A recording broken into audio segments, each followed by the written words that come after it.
亲爱的朋友们，欢迎来到微光夜读。开会时，老板说，公司正是最忙的时候，每个人都要加班，谁敢请假让我不痛快，老子就让他不痛快。记住，天大的事也不能请假。我忍不住问他，亲妈重病也不能请假吗？老板没好气地说，重病又不是死了，真死了再放假。我犹豫了，因为我收到了老板家里发来的消息，母亲病重，时日不多，速回。最终，我抵不过自己的良心，我小声说，老板，你妈要死了。会议室里的人们都倒吸一口凉气，他们还以为我在故意对老板，不敢置信地看着我。老板脸色巨变，突然拿起桌上的水杯，狠狠朝我砸了过来，怒吼，你妈才要死了。那水杯砸在桌上，碎片割破了我的手，我疼得捂住了手，鲜血滴落在桌面。老板也没想到会把我给砸伤了，他冷哼一声，然后说，就当治治你那张破嘴，滚去财务领工资，多给你200块钱，就当你的医药费，马上滚。我捂着流血的手，着急地说，我没有骂你，真的是你妈要死了，不信你看。我举起老板的手机，却发现手机黑屏了，不管我怎么按，这手机就是不肯亮。完了，手机坏掉了。一看到手机坏了，在场的同事们更是惊呼起来。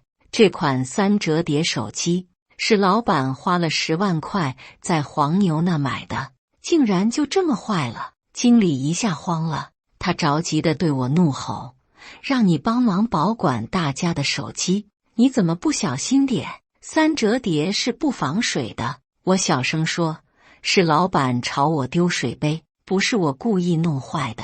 老板的脸色越来越阴沉，他冷冷地说，马上滚出去，工资你也别领了，只管去劳动局告我。你要是能拿到工资，我名字倒过来写。我崩溃了，我着急地说，老板，我一开始就没有骂你，你说开会的时候不能玩手机，你要以身作则，经理就让我保管所有人手机。可刚才我收到你家里来信，说你妈要死了。经理就是个马屁精，他急得突然拿起自己的水杯，直接将水也泼在了我的脸上。随后他赶紧和老板说，老板，伯母肯定长命百岁，别听他乱讲，他就是因为上周请假扣工资的事有了脾气。我擦去脸上的水，满肚子气。上周我确实和公司闹过矛盾，当时我家里人生病了，我陪家人看病，可公司还是不断给我安排任务。我一边在医院照顾病人，一边又在医院打开电脑办公，最后还被老板批评关键的时候请假，按旷工处理，扣了我3天的工资。也是因为这件事，老板今天才开会，不允许任何人请假。可问题是，我现在讲的都是实话啊。老板阴沉着脸说，你之前家里人生病，我扣你工资，你心里有怨言，就诅咒我妈是吧？我无奈地说，我没有诅咒你妈，你要是不信的话，现在打个电话回去问问，你妈真要死了，你快给自己放个假吧。老板不愧是当老板的，他强忍住心里的怒意，对在场的所有人说，你们之中有些人不服我，但没关系，身为领导我就要以身作则。先不说他今天诅咒我家人，就算我妈真重病了，我也会奋斗在第一线。我崩溃地说，老板你就不要装逼了，你妈都要死了，她只想临死前再见你最后一面啊，老子撕烂你这张破嘴。老板脾气突然炸了，竟然直接扑过了办公桌，抬起手就狠狠一耳光朝我扇了过来。我吓得赶紧往后躲，虽然我躲过了老板的耳光，可经理却迫不及待站起身，狠狠一巴掌扇在了我的脸上。经理怒喝：“你已经不是我们公司的员工了，马上滚出去！”我捂着脸，只觉得火辣辣的疼。经理转过头，赶紧安抚着老板说：“老总，你别和这种人动手，他就是个穷逼，看自己现在被开除了，就破罐子破摔，到时候他报警跟你一起进局子，那吃亏的不还是你吗？”老板死死地看着我，他咬牙切齿地说：“你说的对，这种人只是想找个机会讹我。”经理赶紧说：“是啊，你要是动手了，他往地上一躺，没个10万8万的不肯起来，那你不是亏待了吗？人和人是有阶级的，你这种阶级的，犯不着搭理他。”老板问：“你就不怕了吗？”经理赶紧说：“我不怕，我就看不惯他这种人，大不了我进去蹲几天，我也不惯着他这臭毛病。”老板很满意地点点头。我着急地说：“经理，平时你当个马屁精就算了，这个紧要关头你别拍马屁了好不好？老板的妈妈有什么错？她只想死前看一眼孩子啊！”同事们都是震惊地看着我。最让我接受不了的是，有几个同事趁着老板和经理看不见，偷偷对我竖大拇指。我真的要崩溃了啊！为什么要偷偷夸奖我？为什么都以为我在辱骂老板？别人的亲妈都要死了，却在这个时间偷偷竖大拇指，这到底是什么样的恶趣味？我明明只是在讲一个事实，却没有人愿意相信我。经理不搭理我的话，他只是拿起一个对讲机，冷冷地说：“叫保安上楼，这里有人闹事。”随后，他赶紧又给老板倒了一杯水，对人们耀武扬威地说：“都坐下，好好开会。首先，我要声明，伯母一定会长命百岁。其次，我要说，刚才老总的话是认真的，哪怕伯母真的躺在医院里，他也会以身作则，和大家一起奋斗在公司。”老板点点头说：“对，我就是这个意思。我快急死了啊！”我说：“经理，你这不是给老板找麻烦吗？一会儿他发现自己妈要死了，就因为你这句话，他都没法回去看妈妈了。”经理瞥了我一眼，继续说：“我们不必搭理一些社会流氓的话，继续开会。等下客户就要来了，我要你们打起12分的精神。”我又打断了他的话说：“你就别害老板了。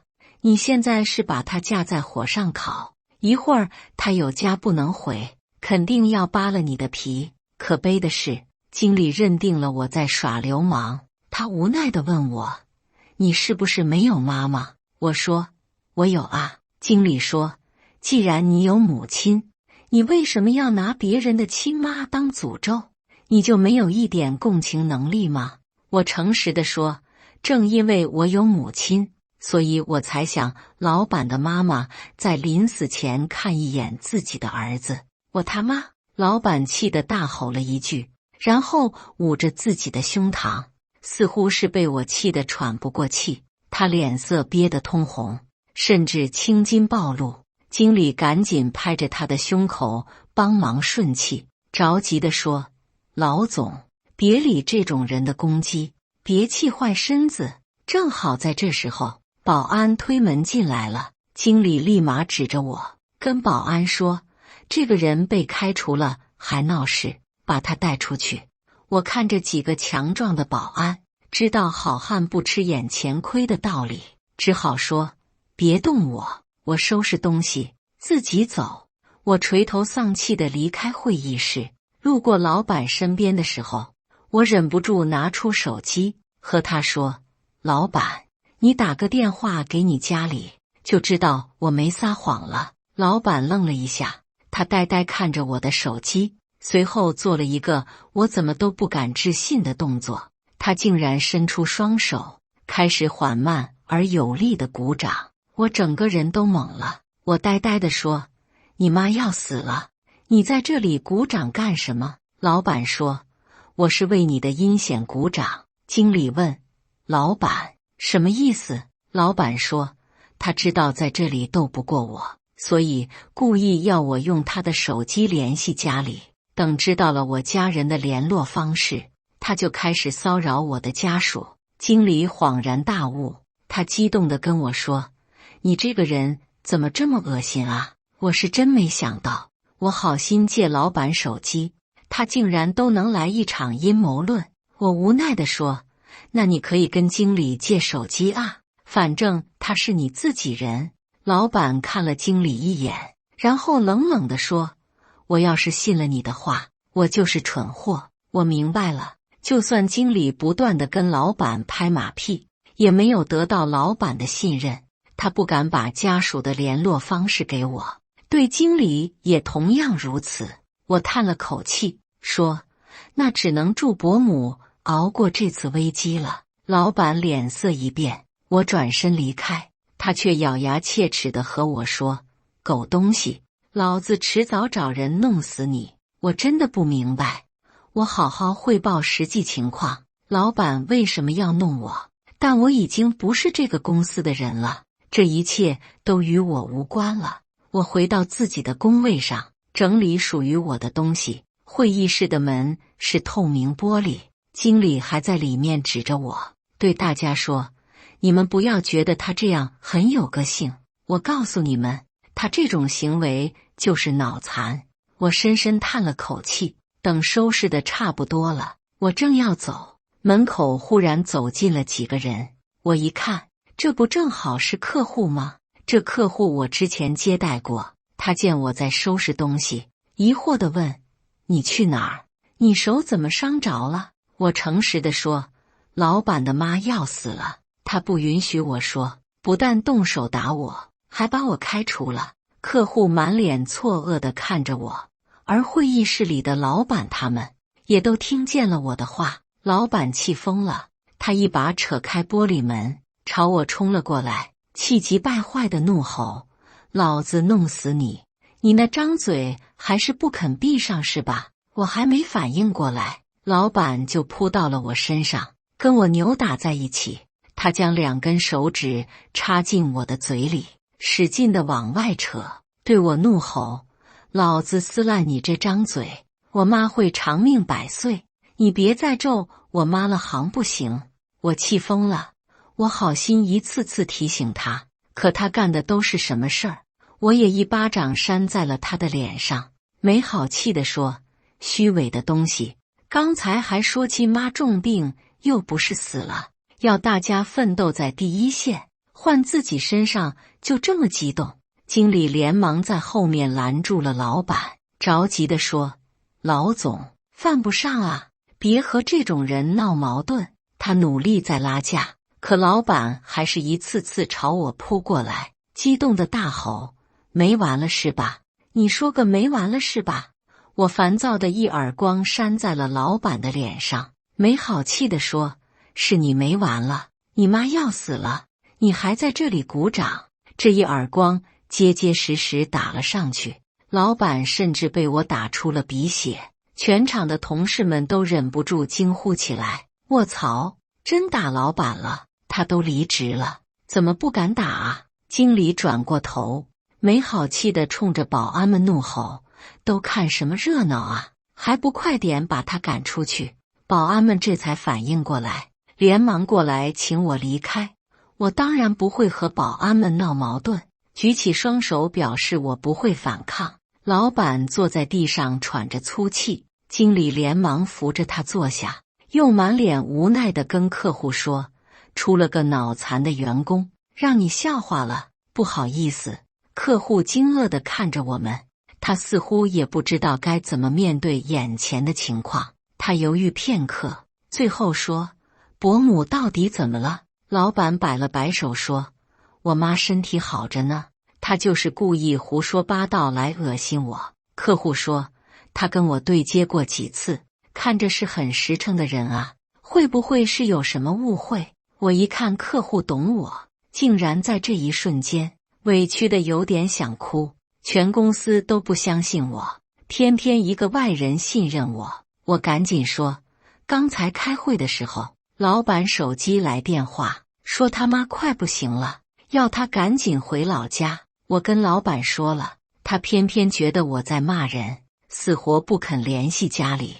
客户皱着眉跟老板说，还是打个电话给家里问问吧，妈妈的事永远都不是小事。老板瞪了我一眼，也许是为了给客户这个面子，他说，行，那我给我妈打个电话。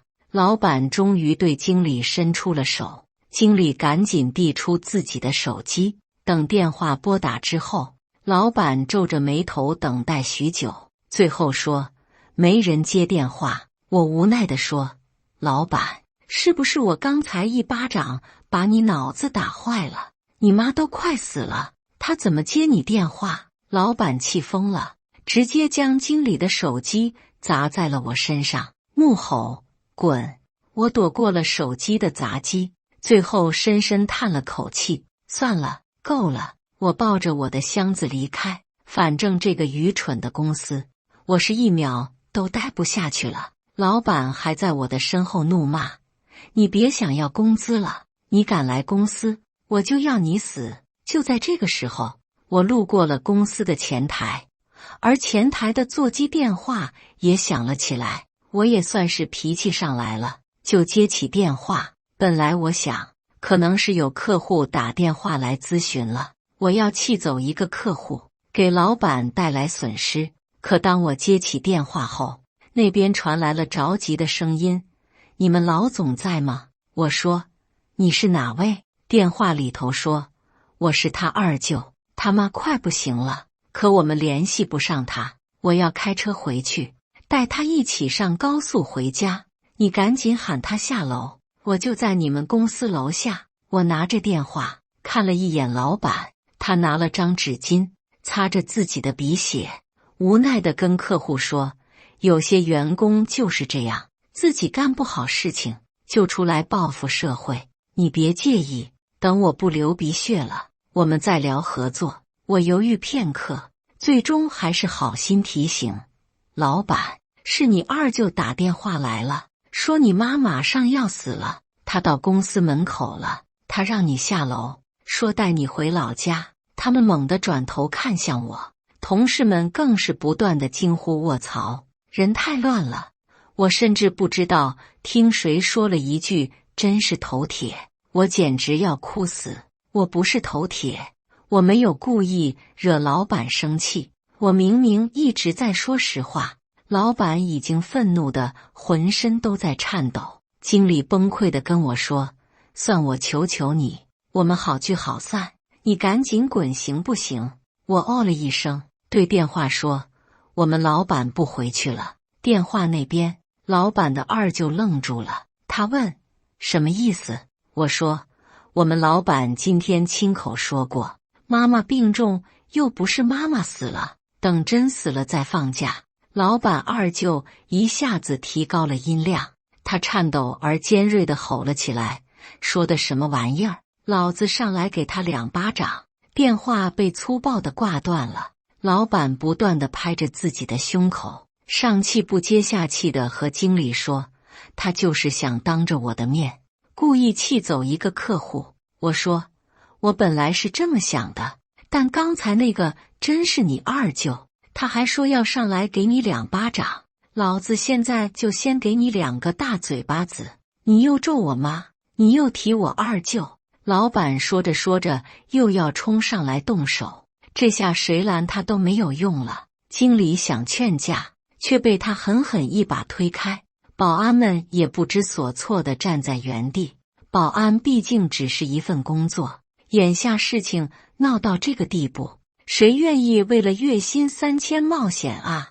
我看着老板朝自己冲来，情急之下，我举起手中的箱子，直接砸在了他的脸上。老板惨叫一声，他摔在地上，但还是不忘抓住了我的衣服，连带着我一起倒地。我们再次扭打在一起。说实话，我真的不知道他为什么这么生气，我只是诚实的诉说了一切，可他却把我的好心当作驴肝肺。我越想越憋屈，越想越生气，所以当老板打我的时候，我也在狠狠地还击。老板估计是觉得在所有人面前丢光了脸面，他崩溃地抓着我头发，对我怒吼：你妈才要死了，我妈会长命百岁，我撕烂你的嘴！我抬起手，狠狠一巴掌扇在他的脸上，没好气地骂：你妈已经半只脚踏进鬼门关了，你怎么不明白？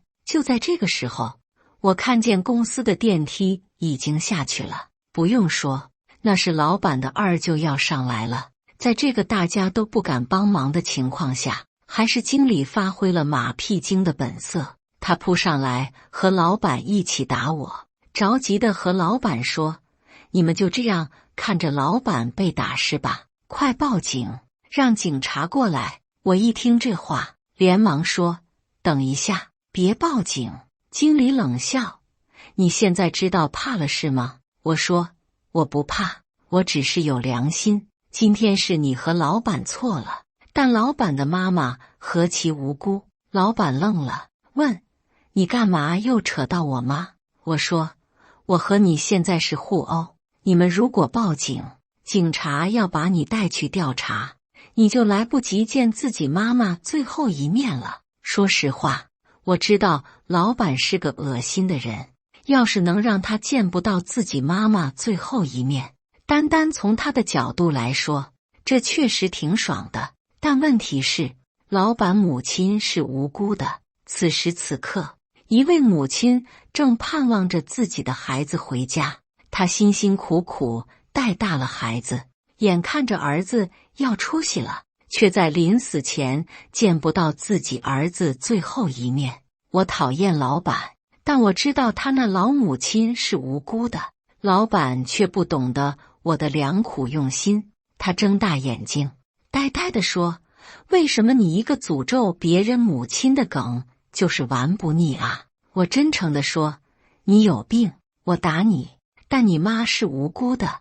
我们现在好好和解，赔偿的事你下次再跟我聊，先回家去看你亲妈最后一眼，好吗？我说的是那么诚恳，但在这个时候，经理已经拿出手机拨打了110，电话一接通，他就立马说：我们公司有人打架，请你们马上过来，否则场面不好控制了。我急了，我赶紧伸手去抢经理的手机，经理不让我抢手机，他冷笑着说：狐狸尾巴露出来了，张口就想要赔偿，其实你就是想讹人，等会儿就让警察抓你。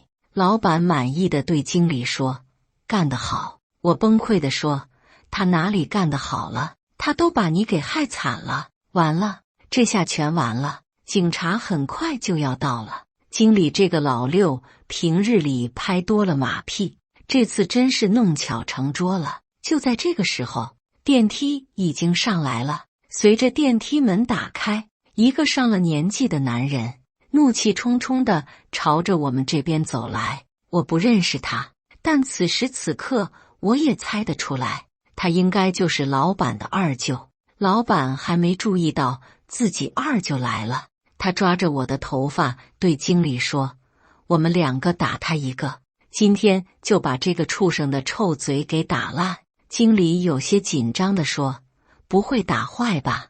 老板没好气地说：打坏了老子又不是没钱赔。我摁着他：你来动手，我亏待不了你，我给你加工资。老板并不知道，今天害了他的不是我，而是经理。他对着我拳脚相向，却对害了他一辈子的经理各种满意。这个世界终于颠成了我不理解的样子。经理用力地点点头，连忙要跟着老板一起打我。这个马屁精为了获得老板的青睐，竟然连这种事情都干得出来。在老板执着于对我动手的时候，他二舅走进了公司，他抬起手，狠狠一耳光扇在了老板的脸上。这突如其来的一耳光把老板给打懵了，他本来还沉浸于对我动手，挨了一耳光后，他捂住脸，都还没反应过来是谁打的，扭头激动地说：哪个狗娘养的打我？经理也愤怒地大骂：谁敢打老板？不想活了是不是？老板一回头，就看见自己二舅满脸怒容地看着他。老板二舅咬牙切齿，眼睛瞪得跟铜铃一样大，他紧紧握住了拳头，那拳头都因为愤怒在颤抖。老板呆愣住了，经理却不认识他二舅，站起身怒骂：你是哪来的老东西，竟然敢打我们老板！说罢，经理竟然抬起手，狠狠一个巴掌挂在了老板二舅的脸上。二舅捂住了脸，老板这下吓坏了，赶紧用力推开了经理，没好气的怒骂：这是我二舅。随后老板傻傻地说：二舅，你怎么来了？二舅估计没想到自己过来还要挨一耳光，他直接怒吼：老子打死你这没良心的小畜生！他忽然抬起脚，狠狠踹在了老板的脸上，老板被踹得摔倒在地，他捂住了脸，坐起身，大脑好像死机了一样，呆呆看着自己的二舅。忽然，老板有些紧张起来了。此时此刻，他的脑子终于转过弯来了，因为当他二舅真的出现在这里，就代表我没有说谎。此时此刻，老板连说话的声音都在颤抖，他着急地说：二舅，你为什么在这里？难道这小子没有跟我撒谎吗？经理也意识到事情有些不对劲了，他哆哆嗦嗦地说：老板，这个真的是你二舅吗？老板的二舅咬牙切齿地说：你刚才说什么来着？你妈死了你才愿意放假是吧？你现在发财了，真是一个大忙人，连你妈重病都没资格叫你回家了。老板整个人情绪都崩溃了，他扭过头，说话的声音竟然还带着哭腔，他对着我哭吼：你怎么不是在骂我啊？我没好气地说：我骂你干什么？我一开始就在跟你说实话，我早就告诉过你，你妈要死了，叫你赶紧回家看看。老板还想说些什么，但是他二舅愤怒的拳头已经落了下来。你妈要死了，你都不肯回家看看，你还叫你的员工动手打我，你现在翅膀真是硬了。你这个小畜生，仗着自己赚了点钱，无法无天。老板刚才虽然表现得脾气暴躁，可在被自己二舅打的时候，他却不敢还手，反而还哭着说：二舅，你别打我了，你快带我回家看看我妈吧。记得这个时候，一个同事忽然忍不住开口了，他说：等一下，你妈重病，又不是你妈要死了，你凭什么请假？老板回过头看着那说话的同事，他不敢置信地说：你在跟我说什么东西？这同事愤怒地说：刚才我以为他在骂你呢，现在看来人家一直在好心地提醒你，你还带人殴打对方，而且开会时是你说过的，哪怕亲妈重病也不能请假。这个时候，所有的同事们都忍不住爆发了。对呀，刚才会议室里说的那么好听，要跟我们奋斗在第一线，现在事情轮到你头上，你就可以破坏公司制度了是吗？凭什么我们家里有事情的时候不能请假，你家里有事就可以马上离开？客户就在这里，大家忙了这么久，你凭什么在最重要的关头离开公司？我是真没想到同事们竟然会情绪爆发，我不知道他们是此时此刻清醒了，还是忍了老板太久，现在终于有了发泄的机会。老板愤怒地说：我妈危在旦夕，你们不要跟我扯这些有的没的好不好？一个同事指着经理说：你和他刚才说的清清楚楚，就算亲妈重病了，也不会离开公司。现在你承认自己平时讲的话是放屁，那你可以走。老板深吸一口气，他恶狠狠地跟这个同事说：我记住你了，你现在就给我滚，你被开除了。同事的脾气也上来了，他走上来，一把抓住了老板的胳膊，冷冷地说：“你先把 PPT 给客户讲明白了再走。”经理慌了，他赶紧挡在老板和同事们之间，着急地说：“你们先听我讲，老总真的是家里遇到了特殊情况。PPT 我也可以讲。”老板烦躁地推开了经理，没好气地说：“你滚开！要不是你，哪来那么多事？”经理慌了，眼看着老板已经不接受自己的马屁了，他着急地说：“老总，我一直都对你忠心耿耿啊！”那抓着老板的同事不耐烦地说：“我不管，反正刚才话是你说的，现在你也不许离开，等你妈真的死了，你再回去。我们是给你打工的，我们不是给你当奴隶的，一个月拿你几千块钱，命都给你好不好？”同事们的情绪全都已经爆发了。此时此刻，最委屈的那个人是客户，他站在这里也不是，离开这里也不是，陷入了一个左右为难的境地。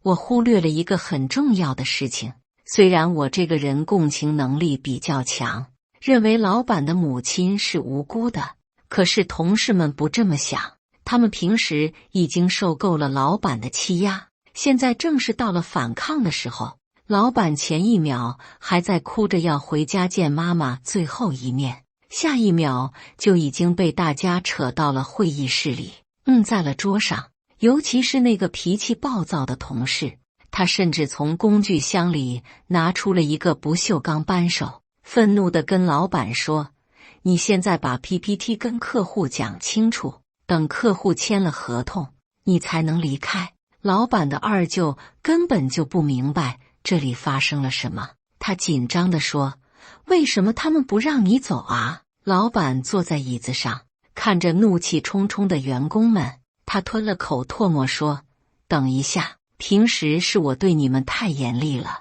我郑重地跟你们道歉。现在我真的有特殊情况，我要赶紧回家见我妈。”这一刻，同事们都开始了口诛笔伐。上次我家小孩发烧，我请假带孩子去看病，你却说我在公司重要的时候请假，不肯给我批假，按旷工处理，扣了我3天工资。我也一样，之前明明是法定假期，我带家人出去旅游，你却一个劲的给我打电话，给我塞工作。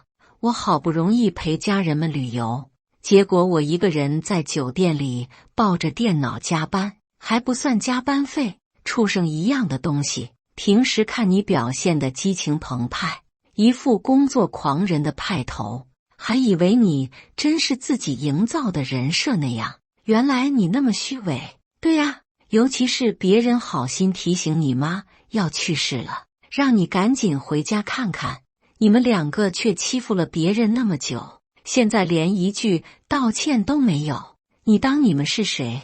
王侯将相宁有种乎？我是真没想到，同事们对老板的愤怒情绪竟然如此强烈。客户有些紧张了，他说：“不用给我讲 PPT 了，我跟你们对接过好多次了，要不我们直接签合同吧？”那个脾气暴躁的同事冷冷地说：“签了合同也不能走，还没到放假的时候，除非你能保证明天正常回来上班。”我倒吸一口凉气，我只是想让老板受到一点教训，但这些同事们是真想把他挫骨扬灰。经理吞了口唾沫，他有些害怕地跟老板说：“老总，这下可怎么办？”老板本来就糟心，他气得狠狠一巴掌扇在了经理的脸上，破口大骂：“我养你是干什么的？一开始就是你把事情搞得那么复杂。”经理捂着脸委屈地说：“老总，我只是顺着你的话往下说，我哪知道你妈真出事了啊！”在这千钧一发的时候，会议室的门忽然被推开了，几个警察走进了会议室，问我们是不是有人报了警。经理松了口气，连忙说是自己报的警。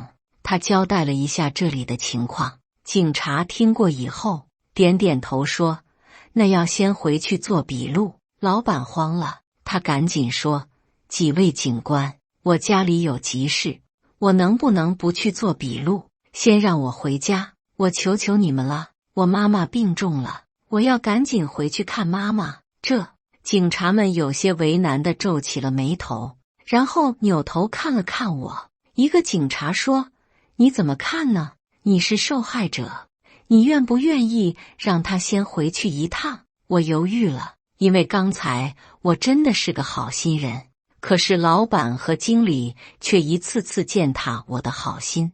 同事们全都是满脸期待地看着我，仿佛把所有的希望都压在了我的身上。老板恳求地跟我说：“求求你了，只要你一开口，我就能走了，求求你。”我深吸一口气，最后说：“你想走是吗？好，那你答应我3个条件。”老板连忙用力地点头：“快说你的条件，我们没有时间耽搁了。”我一边在医院照顾病人，一边又在医院打开电脑办公，最后还被老板批评关键的时候请假，按旷工处理，扣了我3天的工资。可同志们都是欢呼起来。老板表现得有些为难，他旁边的二舅急了，直接一巴掌扇在了他的脸上，说：“你快点啊！”老板这才赶紧说：“好，我同意。”我扭头跟一个同事说：“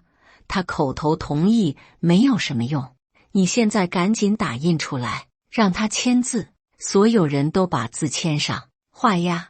这同事赶紧就去办了。然后我指着经理说：“我还要你开除他。刚才你跟我说，就算告到劳动局去，你也不会给我发工资。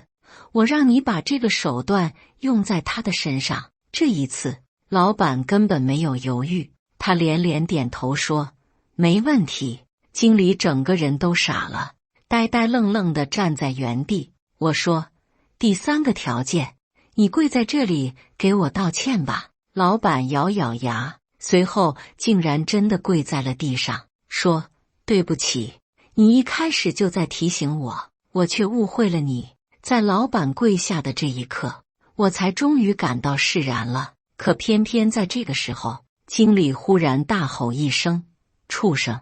我明明一直对你忠心耿耿，你怎么能这么对我？”我们还没反应过来，就见经理直接冲过去撞翻了老板，然后他们2个人扭打在一起。